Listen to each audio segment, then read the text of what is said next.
Om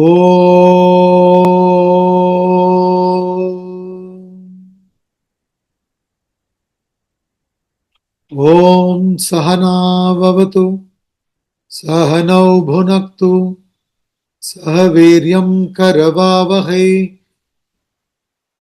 Tejasvenavaditamastu Mavid Vishavahai. Om Shanti Shanti Shanti.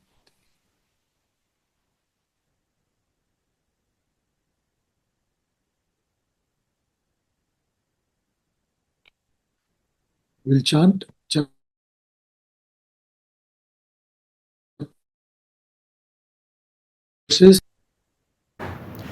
Shri Bhagavanuvacha Abhayam sattva samshuddhihi Jnana yoga vyavasthitihi Dhanam damascha yajñascha Swadhyayastapa arjavam Ahimsa satyamakrodha त्यागशान्तिरपैशुनम् दया भूतेष्वलोलुप्त्वं मार्दवं ह्रीरचापलम् तेजक्षमा धृतिः शौचम् अद्रोहो नातिमानिता भवन्ति सम्पदं दैवीम्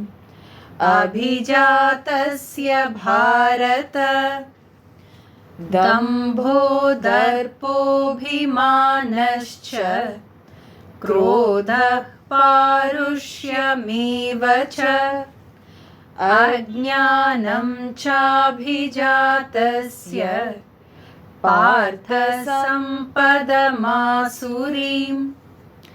दैवी सम्पद्विमोक्षाय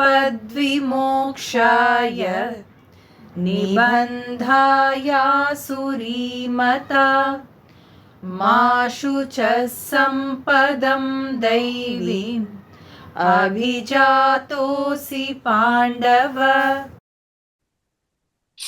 Daivasura Sampat Vibhaga Yoga, the yoga of distinction between the divine and the demoniac. These are the qualities that manifest in a human being. Human being can either go towards the divinity within or go completely towards the non-existent, seemingly existing ego. The more we move towards the false personality, we develop what is called as demoniac nature, demoniac qualities, which is basically selfish and egoistic and destructive. And as you get closer and closer to the Atma, the divinity within, you find the divine qualities manifesting in you. And the more we develop the divine qualities, the more conducive it is to gain the knowledge of the self. When we are completely egoistic, selfish, and have the demoniac qualities, it becomes difficult for us to grasp the knowledge and digest it and bring about transformation.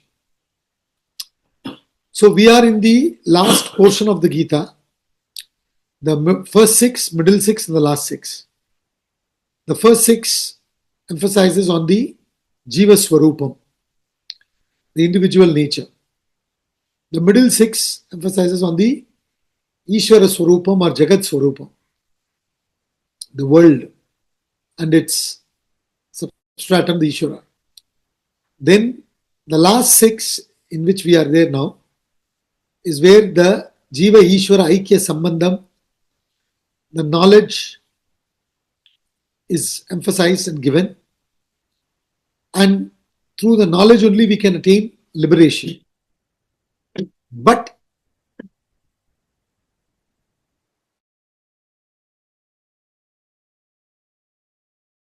attain that liberation, to gain this knowledge and attain liberation, we, the individual, should be ready and prepared, qualified.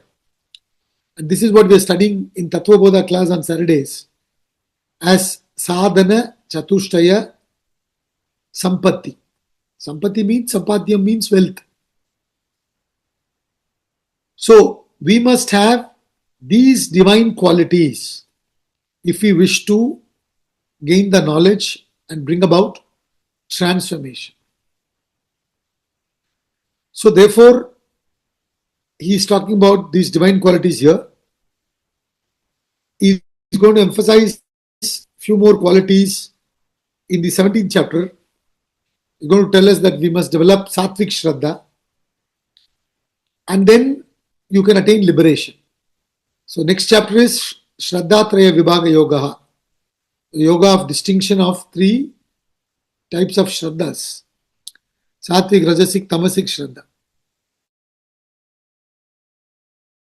Chapter 18th chapter is Moksha Sannyasa Yoga, yoga of liberation through renunciation.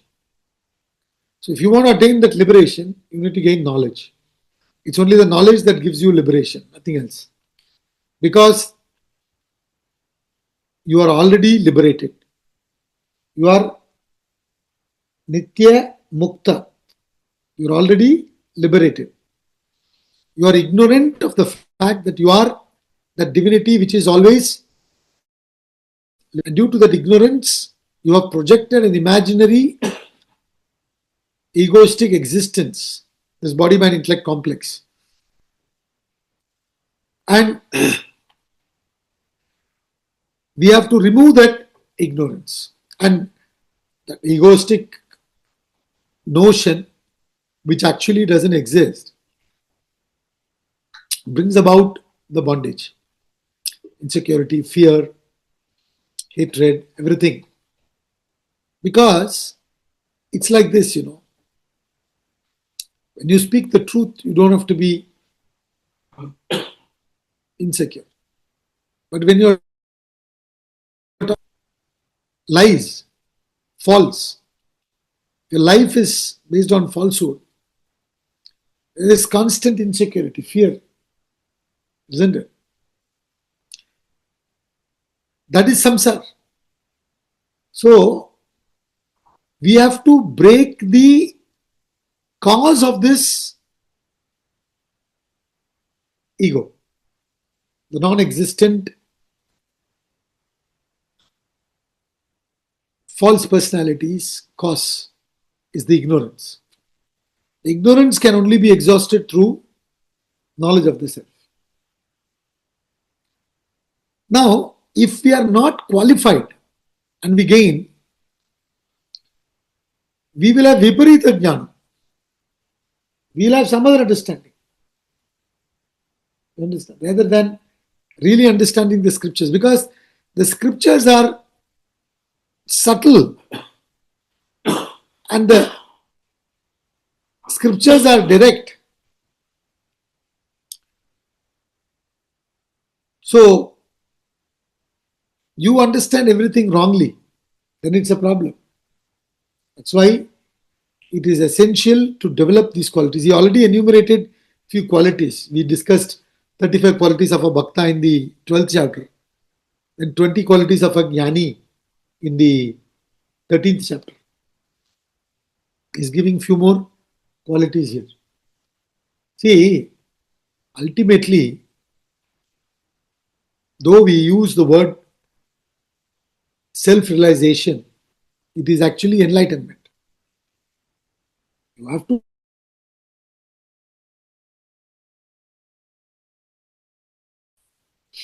There's nothing to be attained. You can only attain what you don't have. If you are not a millionaire, you can become a millionaire. If you are not a billionaire, you can become a billionaire. If you are already a billionaire, how to attain it? You have to remove the ignorance that you have, believing that you are somebody other than the billionaire. then you own up the fact that you are a billionaire, isn't it? So that ignorance has to be removed. That's why we say it is not an attainment, it is attunement. So, when we keep on increasing the sattva inside by eliminating tamas and reducing rajas, increasing sattva, as the sattva increases, the divinity within starts manifesting. When you bring yourself to 100% sattva, sattva by itself cannot exist. So you go beyond sattva, you become satita, you have now gotten enlightened about your true nature. So it's not like you go and achieve something. You just have to increase sattva. The more and more you bring in light in your life, you get more clarity, and as a result, you will find many things start settling in your life. Your relationships, your career, everything. It starts becoming simple, and a lot of unwanted, unnecessary stuff gets completely removed from your life, because all you did is you just brought light. Understand? The more aware you become, living life becomes simple. Otherwise, it becomes more complicated. So he's talking about Deva Asura Sampati. What have you earned till date? You'll say, I have earned 30 properties, which is fetching me this much returns. I've got so much gold. I've got so many contacts. मेरा memory खत्म हो गया. I want more memory because so much contacts I have. This is what we have earned. After all this, there is still insecurity. So that means we haven't earned what we really should have earned.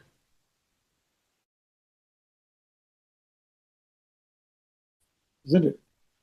And what is the use of realizing this on the deathbed or when we are very old? We have to realize it as we are young, when we are young, and then accordingly start working on earning that real wealth.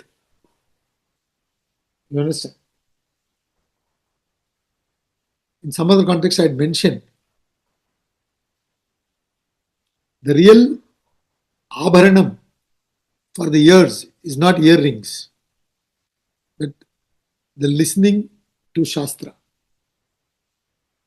Abharanam, you understand, no? Jewelry. The jewelry for your ears is not the earrings.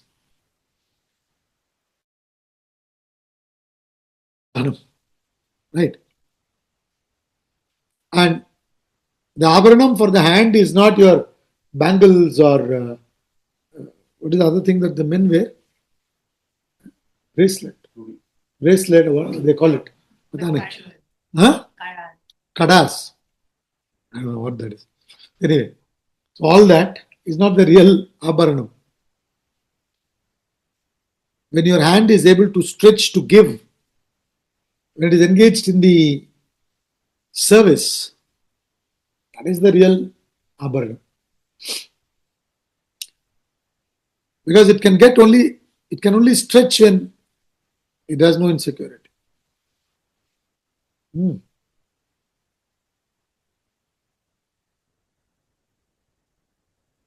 So, real development. See, when you're rooted in the truth, you understand? When you're rooted in the truth, you become absolutely fearless. In fact, that is going to be the first quality of divine we'll talk about. So I'll talk about it in detail later on. Only when you are rooted in falsehood, you need so many things to cover up. When you are rooted in the truth, you don't need so many things. Sri Krishna never carried any books with him to the battlefield. Just in case Arjuna or Yudhishthira ask something, let me refer the book and talk. He is speaking from his life. You understand? It's original knowledge. It's not borrowed knowledge.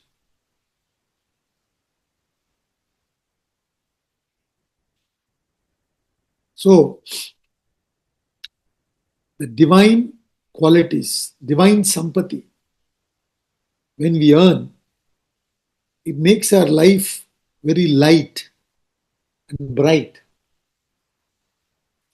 And it leads us to the ultimate goal of perfection, brightness. As you evolve spiritually, living becomes easy. And then you also finally will reach the Guru. Well, a lot of people say, oh, if I develop these demonic qualities, it will help me to gain the knowledge, and then the knowledge may bring me liberation. Arre Babre. No. As you develop these divine qualities, you will see that your life starts becoming more cheerful, more happy, clear, simple. All that will happen. So this is how important these chapters are, 16 and 17.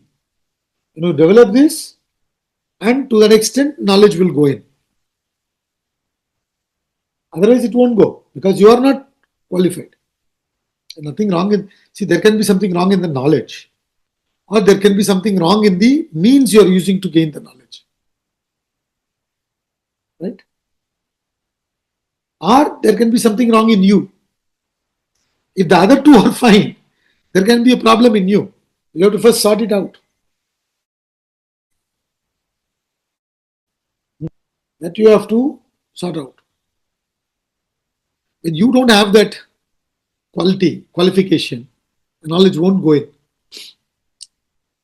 And this chapter has only 24 slokas. It's also a very small chapter. Like 12th has 20, 15th has 20, this has 24. So the first 6 slokas are the ones which form the first topic. Swamiji has divided the chapters into various topics to make it easy for us to understand the thought flow. See, Gita or Vedantic Shastra should not be just like that, taken and read, like you are reading a novel. Today I'll read this portion, tomorrow I'll read this portion. You have to go in a proper way. So, in Gita also, the conversation has a beautiful thought flow. We need to understand that thought flow. So, to make it easy to grasp that thought flow, Swamiji divided it into topics. The first topic from verse 1 to 6 is the qualities of the divine and the demoniac. And in this, he clearly distinguishes between the divine qualities and the demoniac qualities. Demoniac qualities, when we read, becomes very familiar. You see, it's very familiar.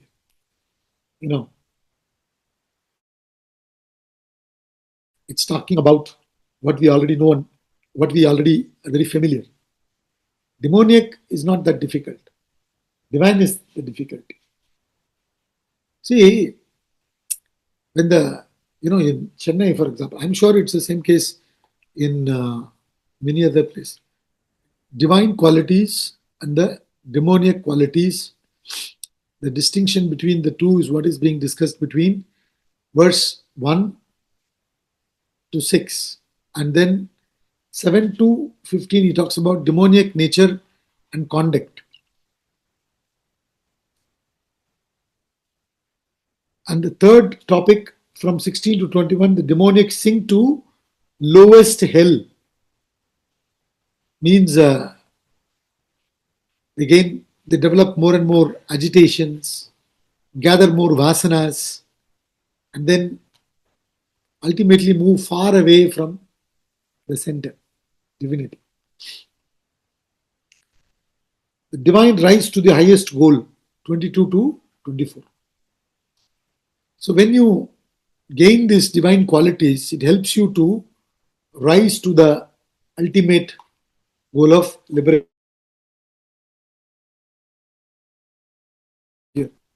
Highest goal means what? It destroys samsara. It destroys the bondage. When it destroys the bondage, you lead a very free life. You in fact start living life. Till then we don't live life. Something or the other is stuck, bound to us. Right? We don't walk freely. Our mind is full of burden.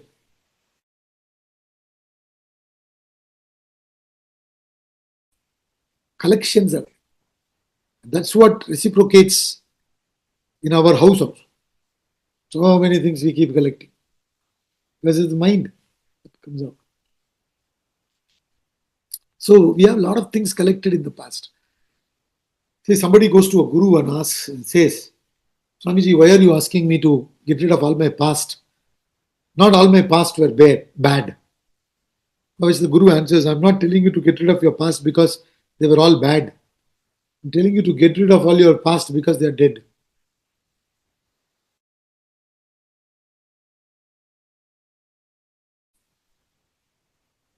We are all caught in the past worries and future anxieties. Both don't exist. You never meet tomorrow. You have never met tomorrow. You know, in NDTV many years ago, there was this program hosted by Karan Tapar. He used to interview people, and the program was called as Face to Face.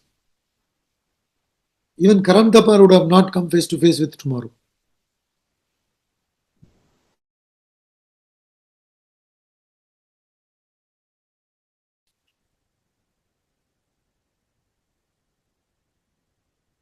If you go to a shop and it's written from tomorrow,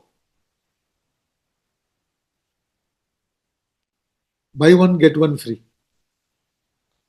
And the same board is there every day. Right? You went there today, you see from tomorrow, buy one, get one free. Tomorrow you go, same board is there. It doesn't say from today, from tomorrow. Because you never go to the shop tomorrow. Whenever you go to the shop, you always go today. So you always miss that buy one, get one free offer. So there is no tomorrow. There is no yesterday. There was no yesterday. But we are stuck with it. These are the burdens we are carrying. You become free from all that. Mental preoccupations. That's what even he says. The divine rise to the highest goal. What is the highest goal? Highest goal, when you scale, you begin to live. So does it mean that we have not yet? You haven't lived life. Tata satyam asti. Nachediha veti mahati vinashti. Bhuteshu vichitra dhiraha. Pretyasma lokad amrtha bhavanti. Iha ched aveti tata satyam asti. Kenopanishad. If you have lived, if you have understood the Vedas, you live the life of Satyam. Otherwise, no, you wasted it. And it says, Mahati Vinashti. Nashti means loss, Vinashti means great loss. What is the worst form of loss? Not living your life. Living in dreams. to come in Forbes list or something or the other. American dreams and all kinds of dreams people have, right? So so that will be gone. Which means what? You'll begin to live. And that's a very big achievement. Beginning to live. Being in every moment. See, Swami Ramtirtha lived 32 years. Swami Adi Shankaracharya lived 32 years. Swami Vivekananda lived 39. Swami Ramana Maharshi some 54 or something. I don't know exactly. Now, yeah, but they lived fully. We all aspire to live 100 and some of us may live 80, 90, 100. But how many of those days have we lived really? You ask people, how are you? Pulling on, going on, fine. Basically, it's somehow we're existing. We're trying to, see, our life is more plastic, not authentic. When you go to these weddings in Delhi, in the entrance and many other places, they keep a lot of flowers. Not all are original. Some may be original, or I don't know. A lot of plastic flowers are there in between. Maybe everything is plastic, I don't know. And they may have those fragrances there. With all the air conditioning and all that, you get that nice aroma, but nothing original. And that plastic flowers can be used by that event organizers for almost every event.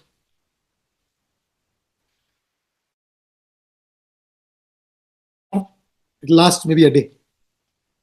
But that one day it lived fully.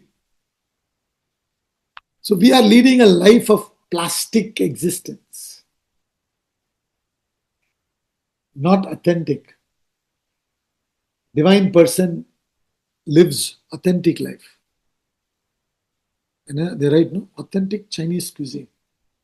Right?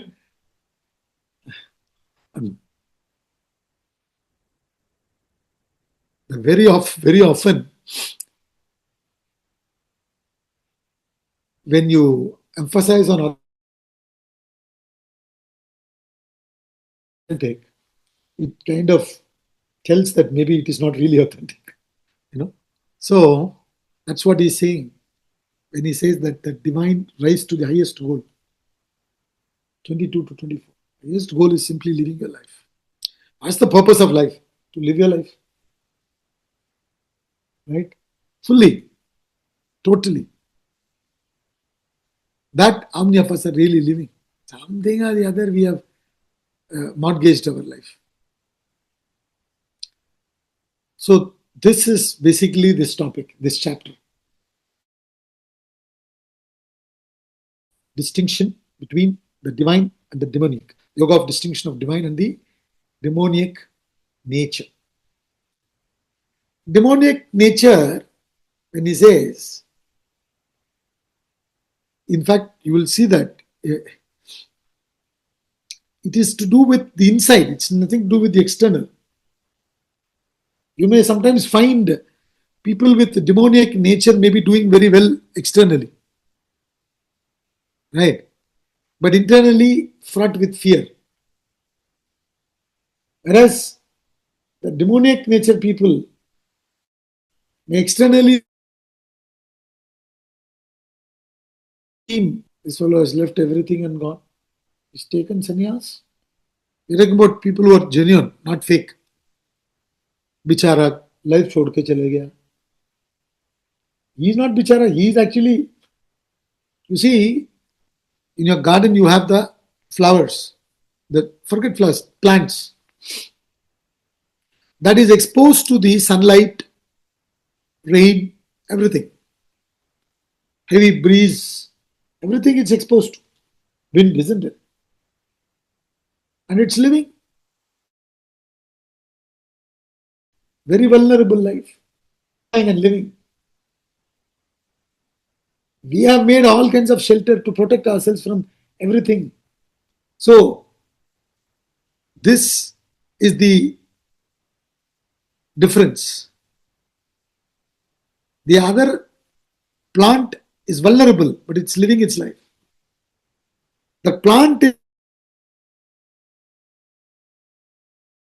conscious. Sannyasi goes through such a living consciously. That's the difference. What a life it is. You understand? Whatever comes tomorrow, I have the confidence to face it. And I don't want the tomorrow to be designed by me in advance. Let the nature bring its surprise. You understand? I will accept. This courage, no? And that's the real life of a sannyasi. Sannyasi is not a joke. I mean, people have made it a joke. That's different. But a real sannyasi lives like the plant in the garden, throwing himself absolutely vulnerable, but not really vulnerable. You know, and is living in the moment totally, not pre-deciding as to how his tomorrow should be. You know, whatever it is, he's ready to accept. So that is what you rise to, that inner confidence. And what he means, mind rises to that ultimate goal.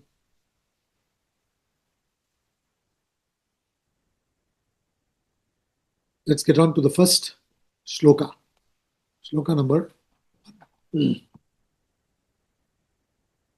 He gives about 26 qualities of a divine person in the first 3 shlokas. And then he gets on to talking about demoniac. Now these qualities are spontaneous in a evolved, enlightened person. Natural state of a evolved, enlightened person. And these qualities are to be developed by us as sadhaks, liberation. And it's not necessary that you have to develop every quality. Even if you develop one quality, it will help you to develop all other qualities simultaneously. It cannot be that you will have one quality 80%, 90%, and the other quality you don't have it at all. It's not possible. You understand? Because these are qualities you start developing as your awareness increases. It's an outcome of awareness. And as you these qualities more. So therefore, they'll all be coming together. It cannot be that you take up whatever is inspiring and you start consciously developing it, and the other qualities also simultaneously develop along with it. Verse number 1. Shri Bhagavanuvacha Abhayam Sattva Samshuddhihi Jnana Yoga Vyavasthitihi Dhanam Damascha Yajñascha Swadhyayastapa Arjavam. Shri Bhagavan Vacha. The Blessed Lord said. Now, in the 15th chapter, he concluded with the shloka where he said, "Thus, this most secret science has been declared by me, O sinless Arjuna. Knowing this, one becomes wise and fulfilled of all duties, O Bharata." That's how he concluded. And he's beginning here, he's continuing to speak, Sri Krishna. And he's talking about divine qualities. So what did he say there? The wise one is fully satisfied. Krita Kritagnya, he says, fulfilled of duties. Knowing one becomes wise. When you become wise, how do you know you become wise? These are the qualities. You understand? And he says the first quality he says is abhayam. Bhayam means fear. Abhayam means fearlessness.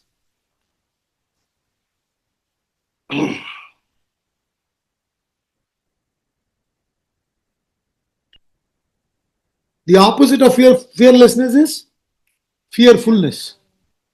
So the demoniac quality is fearfulness. Full of fear. Right?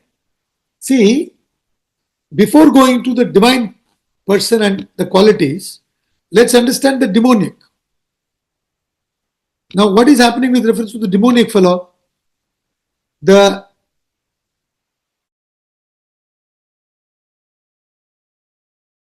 I told you, somebody very beautifully talks about edging God out. EGO. Edging God out. Edging God, which is the oneness, out. And assuming a separateness, a false identity. Right? The moment I assume a false identity, which is limited, insecurity comes. And to deal with that insecurity, I need to go on adding. And how much ever I add, it will be insufficient. How much ever I add, it will be insufficient.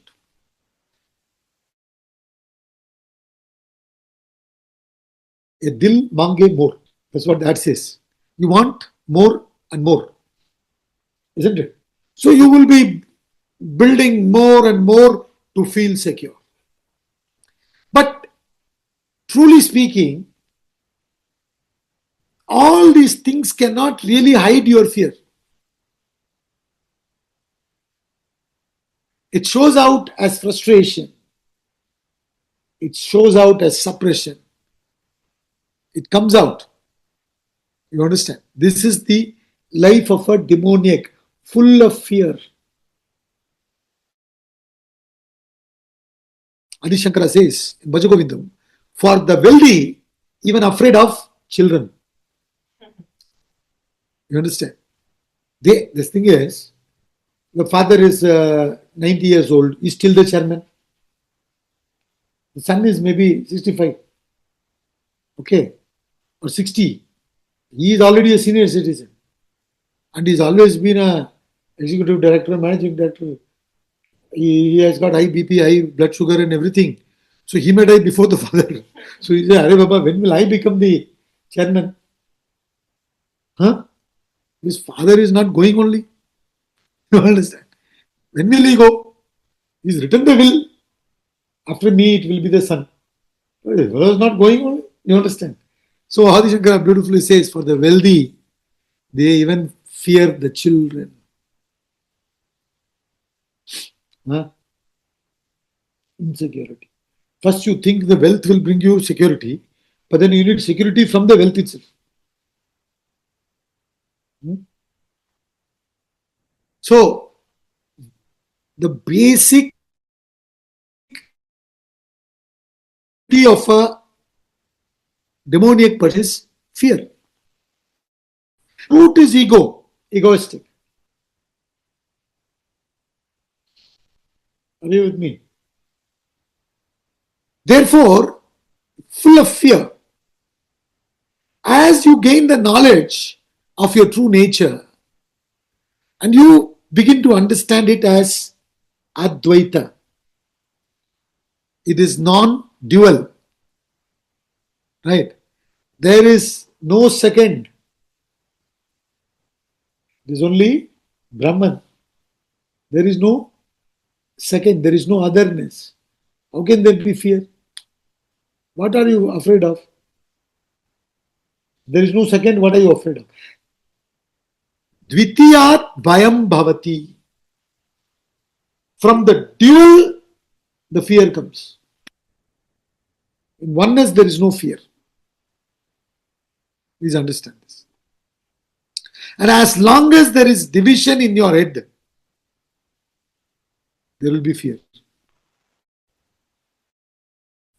So when he says abhayam, means inside that dvitiya is gone.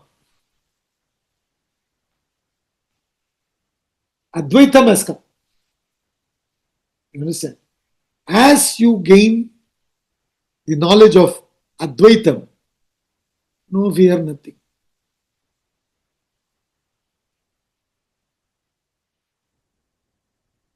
It is not just that fear, it is no other desire and its complications or modifications can be there. That's why Isavasya Upanishad says, may you enjoy through renunciation. Tena tyaktena bunjita. Through tyaga. Tyaga is not easily done. Later on it's coming, so we'll talk about it there. Who can do tyaga? You understand? Real tyaga. It's only one who has confidence in truth, one who's got the awareness of Advaita, who can do tyaga. All others are investing in tyaga. Tyaga becomes another very good investment bank. You understand? That is not real tyaga. So, abhayam. See, there is another kind of fearlessness, which when, you threaten and you use, it's like you already exposed all your cards. So that's why when you put people in prison, and when they've seen the worst, they come out more hardened actually. They get out as more hardened criminals. What maximum you can do? Maximum you will put me in this kind of conditions. देख लिया, ये भी देख लिया, उसके बाद क्या है? You understand? So he becomes more hardened. At least till then, he's afraid. अरे बाबा, पता नहीं मैं उधर कैसा? How can I live there? How can I adjust myself there? When he's seen the worst, he gets hardened. That is not real fearlessness. You understand? That is fearlessness that comes out of ignorance. This fearlessness that he talks about that comes out of innocence. Innocence is the absence of ego, which is of the child. They say in Tamil, Ilam kandru bayamariyadu. Children don't have fear. No, there's a snake, the child goes crawling to it. You are afraid. The child is innocent. That innocence is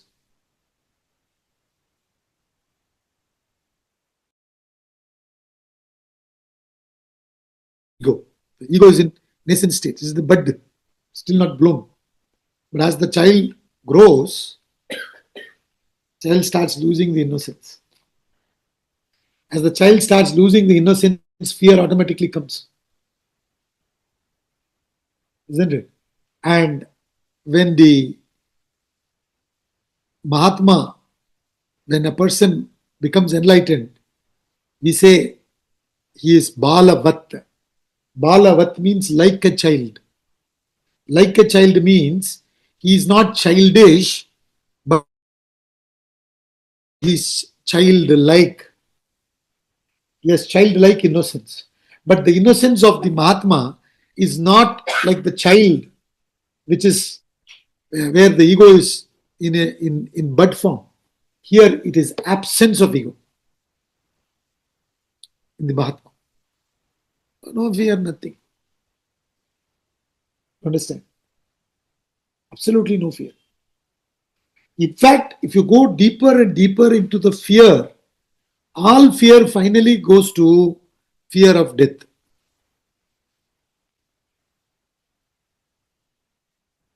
Hmm? You have so far built a beautiful picture about yourself.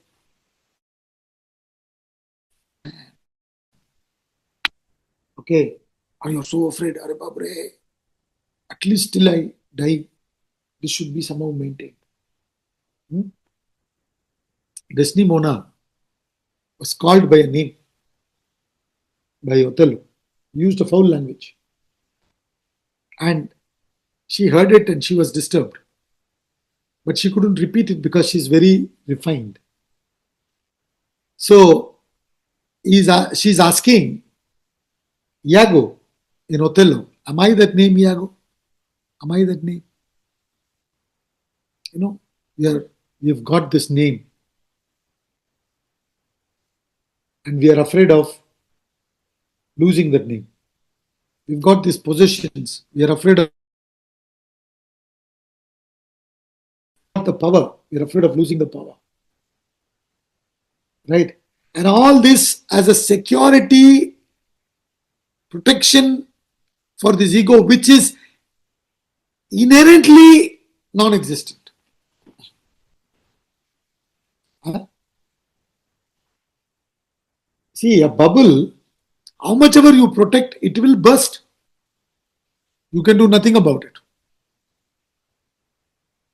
You can keep protecting and live in a false hope that everything is fine. Until and unless you made your foundation strong, everything else is a madness. Right? You are fooling yourself. And you know that deep inside. That's why you cannot really sleep peacefully. So, that's what he's saying here. All fear is fear of death. Arjuna was told by Sri Krishna, people look up to you, Arjuna. For a person to be called as a coward, etc., who's got the, a name, who's famous, to be lightly held by their own people is worse than death is. Physical death is something that happens to everybody. That is not the real problem. Every day we are in samsara, we are terrified of what? What death? Death of name, death of wealth. These are our ego. These are the,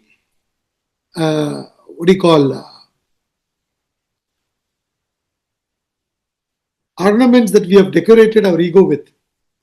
So we are afraid of it.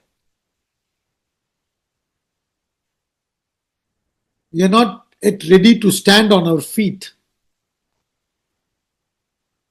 And you cannot know the truth unless you come to that situation.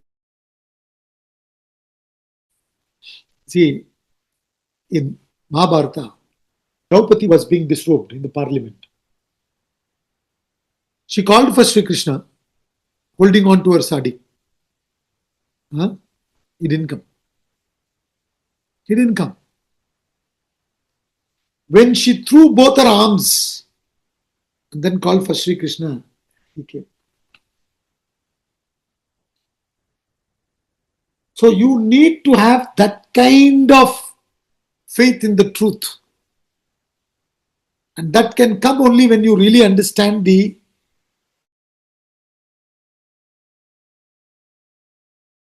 unless and until you have really understood about it, you will only try to protect it. You will only try to, safeguard it. And all the things that you use to safeguard that ego, they themselves require protection. They are also of passing nature. So this is what they are saying. You are in a losing battle. And you've gone so deep inside. You invested so much. You don't wish anymore. So you are so scared.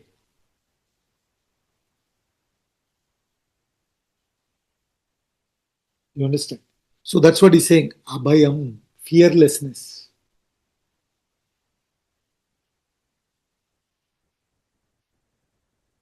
So that is a different kind of a, they say bhaya bhakti hona chahiye. Bhayam for what? If you are in real bhakti, there is no bhayam. There cannot be. They use the word bhaya bhakti. I don't know whether it is used in the north, south में बहुत use करते हैं. Bhakti, there will be fear. Why will you fear? You see, Prahlada was one of the greatest bhakta. You understand? Small child is Lord manifests as Narsimha, Ugra, terrifying. When we see it in movie only, it is scary. Imagine, such a manifestation happening right in front of you, and after tearing Hiranyakashipu into pieces, and his hands full of blood, his mouth, full of blood because he has finished him off, and is still in that Ugra Rupam, is going and sitting on the throne. And you will see a picture. Who went to pacify him? And Asuras both were scared. You understand? Even his wife said no. No, this is a very interesting thing. Devas are also scared. Gods. Devas, the people who live in Devaloka, they are also scared. See, many of us have collected goodness. Many of us are not good. दोनों में बहुत फर्क है. They are both different. You understand? We are conditioned beings. You grow up, somebody told me, I don't know where I read this. Hitler is supposed to have been 100% vegetarian. 100%. I don't know if he was vegan, but 100% vegetarian. Okay. He killed 600,000 Jews.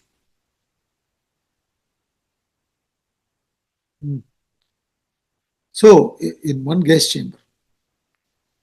So, that is goodness. We collect goodness. You want to be known as a good man. Therefore, you are so concerned how many people are going to come for my cremation. Anyway, you don't know anything. When you are lying there, how does it matter how many people come or don't come? So we have built goodness as a protection for the ego. That is not real goodness.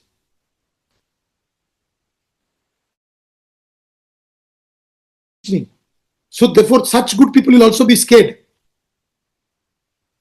Prahlada was not a conditioned goodness. Prahlada had goodness in essence. That is bhakti. You understand? He goes and is sitting on Lord Narasimha's lap. He is pacifying Narasimha. What kind of fearlessness is that?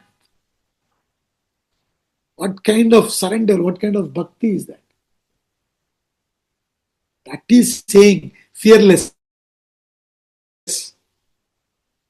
That will show in your life, in your actions. You understand? If you really have faith in God, how can you have fear? And why you need to go and ask? So you will know. I don't deserve it, that's why I have not got it. If I deserve, I would have been given. So there's no need to ask. You will live. The story of Ramdas says that, suddenly one day, just like that, he went to the railway station, got into one train. You know. And ticket collector came, he didn't have ticket. He didn't even, it's not like he wanted to travel without ticket. He just went. So ticket collector came and said, "Arey, don't have ticket? Either you have to pay a fine or you will be in jail for 2 3 days." He said, "I don't have money. So if you have to keep me in jail, okay. If that is what Lord Ram wants, that is also okay." That is that vulnerable living. See, don't take these stories into and look into it with your dry intellect's microscope. You know, you just look at it that whatever comes, I'm ready to face.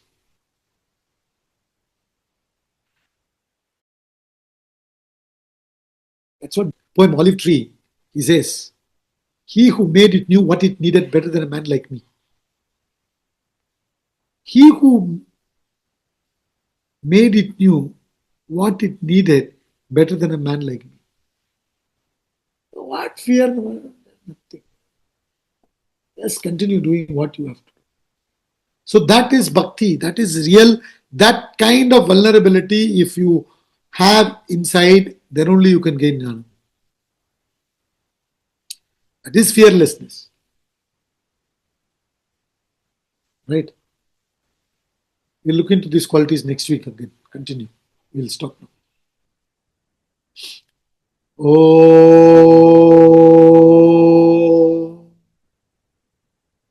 Om Purnamada Purnamidam Purnat Purnamudachyate Purnasya Purnamadaya Purnameva Vashishyate. Om Shanti.